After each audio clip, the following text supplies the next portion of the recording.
will not be your African queen.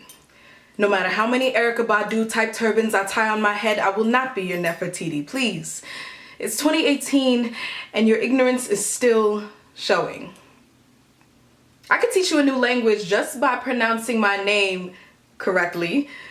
So don't ask me to shorten it. The meaning won't be the same, so Google some tips and find a way to fix your lips to get a taste of this culture. And while you're tasting this culture, don't ask me if I forgot my utensils, because I got a spoon and a fork right here. I mean, Jesus broke bread with his hands, so I have no shame eating out of mine. Besides, sometimes the food tastes better that way.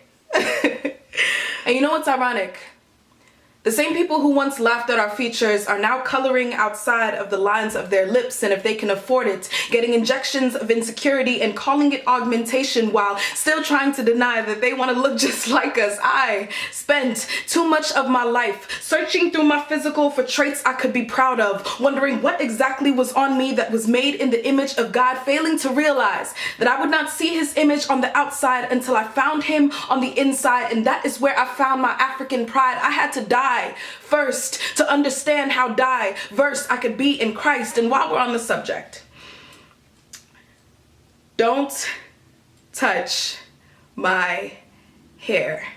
You were not there with me, 7 years old, sitting 6 hours screaming because beauty is pain and my cornrows were way too tight. Too much time was spent sculpting this crown. This is a work of art, so you can look, but you most definitely cannot touch.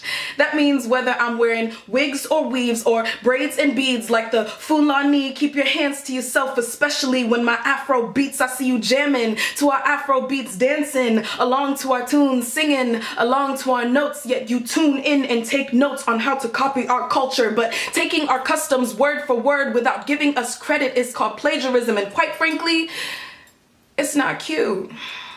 We will always keep you guessing like the parables Jesus preached in his message. People never knew what next he was gonna do, so they carefully watched his every move. But it was never appropriate to appropriate our culture. But I wonder if God says the same thing about us and the culture of heaven. When we try to dress like Christ, walk and talk like Christ, but never give him credit for everything we've learned. See, I might have earned the right to represent Africa, but have I earned the right to represent Jesus? You know, it finally hit me through my adolescent years that God was teaching me to be patient with people who don't look like me, because he was patient with me when I didn't look like him. He also taught me that being a Christian doesn't always mean being quiet. I've learned to make a defense without taking offense to everything said out of ignorance. If I'm uncomfortable with your comments and your, wow, you don't look African compliments, then I'm gonna speak up. And you're gonna listen, because everything that comes out of my mouth is an apology to the middle school me who didn't think it was funny when people questioned whether there were lions in her backyard or why her hair was so greasy, constantly asking about her accent, acting like they couldn't understand anything she was saying. Meanwhile, she chose to fake laugh anyway.